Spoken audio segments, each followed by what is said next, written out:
Halo teman-teman kelontong Ruru. Nah, sekarang mumpung main di kebunnya Om Yanto. Nah, kita mau jelasin trivia spesies Nepenthes closii nih. Ini salah satu favorit dari kelontong Ruru ya, terutama saya pribadi. Nah, closii ini itu masih masuk ke keluarga Maxima kompleks ya. Dan dia berasal endemik dari Papua. Nah, di habitatnya pun dia tumbuh simpatrik berdampingan dengan jenis Maxima tapi yang ukurannya kecil, rada mini gitu, mirip minimal lah. Bahkan di alam pun juga udah banyak tersedia hybrid alamnya. Nah, dari segi sejarah, kenapa namanya closii? Nah, jadi ini berasal dari nama penemunya, yaitu Cecil Boden Close. Dan dia udah nemuin herbariumnya si closii ini dari tahun 1913. Nah, kemudian dideskripsikan 3 tahun kemudian oleh Nicholas Ridley di 1916, disempurnain lagi oleh Dancer. Dancer ini terkenal ya, namanya diabadikan di Nepenthes danceri di 1928. Nah, oleh Dancer ini revisinya disempurnakan lagi ke lebih deskripsi tanamannya lah, bagian daunnya gitulah kira-kira. Nah, kemudian disempurnakan lagi, gila, sampai 3 kali ini revisi deskripsinya oleh Matthew Jebb. Jebb ini juga banyak banget dia ngedeskripsi nepe. Jadi di tahun 91 oleh Jebb disempurnakan ditambah karakter kantongnya. Nah, si closii ini dia tersebar luas sebenarnya di Papua. Jadi titik tempat dia tumbuh itu ada lebih dari 3 ya. Cuman sayangnya menurut para peneliti terutama Stuart McPherson atau Chien Lee yang tahu titik-titik habitatnya, beberapa orang Jawa juga ada yang tahu sih.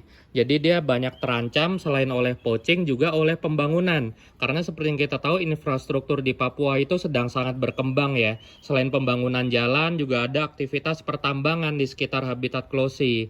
Dan sekarang setahu saya terakhir di tahun 2010-an terakhir itu dia udah masuk kategorinya endangered. Jadi kita sebisa mungkin harus lestariin dia. Jangan kita memperparah dengan poaching juga. Kemudian kalau kalian masih sempat beruntung memiliki, cobalah pertahankan sebisa mungkin untuk konservasi. Nah, dia sebenarnya termasuk bagus di inter sampai HL. Karena dia ada di beberapa lokasi itu tersebar dari ketinggian 1000 sampai 2000 meter. Nah, holotype awalnya itu sebenarnya cukup rendah ya tempat si Boden Close ini mengkolek spesimen awalnya, yaitu di sekitar 900 sampai 1200 meter. Bahkan di ekspedisi terakhir tempat paling pertama dia ditemuin itu masih ada. Nah, cuman seperti yang kita tahu, hunter-hunter pun juga sebenarnya statusnya dia lebih terancam ke pembangunan ya. Karena oleh pemoching atau penjarah nepe juga daerah-daerah tempat closii ini tumbuh itu sangat susah dijangkau karena kebanyakan daerah konflik dan sangat rawan. Bahkan di ekspedisi Chien Lee yang terakhir pun dia sampai diserang mengalami konflik dengan penduduk lokal sampai 3 kali. Kapalnya dikejar-kejar bawa tombak sama panah. Intinya karena mereka dikira bule. Nah, bule-bule itu banyak yang mengeksploitasi pertambangan di sekitar habitatnya. Jadi warga-warga lokal tuh pada marah ya di sana kalau ada orang asing datang. Nah, kemudian dari pemerintah juga banyak pembangunan jalan sama pertambangan itu juga mengancam habitatnya mereka. Nah, kemudian yang membuat ciri khas si closii ini sangat distintif sekali itu yang paling utama adalah bentuk trapnya ya. Dari seluruh keluarga nepe, ini istilahnya lobster trap, istilah umumnya. Karena bentuk perangkapnya mirip dengan perangkap yang kita gunakan untuk menangkap lobster di laut. Dan di dunia nepe cuma ada 2, yaitu closii dan Aristolochioides. Nah, prinsip kerja trap ini sebenarnya mirip dengan Sarracenia atau Darlingtonia. Jadi dia lebih berfungsi untuk serangga-serangga terbang. Nah, lobster trap ini fungsinya biasanya bagian belakangnya ini cenderung transparan, seperti Sarah atau Darling. Nah, dengan corak yang sangat menarik, kita coba ya, kita tembak center. Nah, corak yang seperti ini di mata serangga akan sangat menarik. Bahkan udah banyak jurnalnya, bisa di Google, ini warna-warna ini sangat menarik ya untuk serangga. Dan juga dari nepe sendiri katanya, saya nggak tahu semua jenis atau beberapa jenis saja itu juga mengeluarkan karbon dioksida. Nah, seperti yang kita tahu, karbon dioksida ini tuh sangat menarik untuk serangga terbang, terutama nyamuk. Itulah kenapa kita kalau lagi keringetan atau di daerah panas, itu juga sering dirubung nyamuk. Karena mereka sebenarnya ngejar karbon dioksida yang kita rilis ya.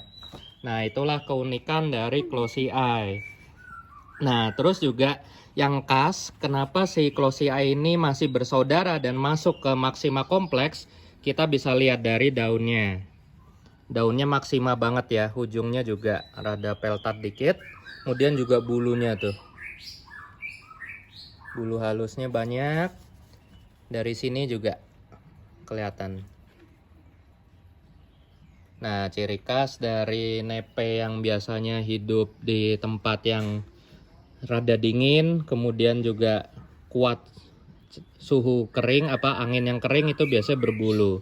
Nah, kemudian yang membuat si closey eye ini masuk ke keluarga Maxima sama emae itu bisa kita lihat dari yang namanya bagian appendage.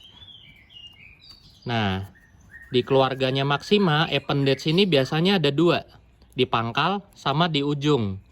Nah, appendage inilah yang biasanya membuat, kalau teman-teman pernah dengar Nepenthes naga ya. Kenapa namanya naga? Karena di sini ada dua lidah kayak lidah naga. Nah, itulah yang namanya appendage kalau di nepe. Nah, di emae, beberapa Maxima dan closey eye, appendage-nya tuh ada dua, di pangkal sama di ujung. Kemudian juga dari segi karakter kantong, dia lembek ya kalau closey eye. Kalau Maxima kan bisa keras banget. Nah, dia keras di bagian bawahnya sini. Jadi karena bagian ini dipakai untuk mencerna dan penuh dengan cairan enzim, udah pasti harus kuat ya, rigid tuh, solid. Sedangkan atasnya kertas banget kayak Aristolochioides. Nah, kalau dari segi pemeliharaan gimana? So far dari kelontong ruru pernah nyoba miara, dia relatif level, terutama di lowland. Jadi kita harus special care banget ya, pakai AC, pakai misting, atau mungkin juga itu bisa karena faktor genetik.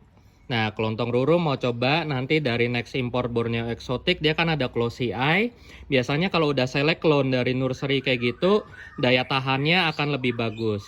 Jadi untuk pemeliharaan, kelontong ruru belum bisa berbicara banyak.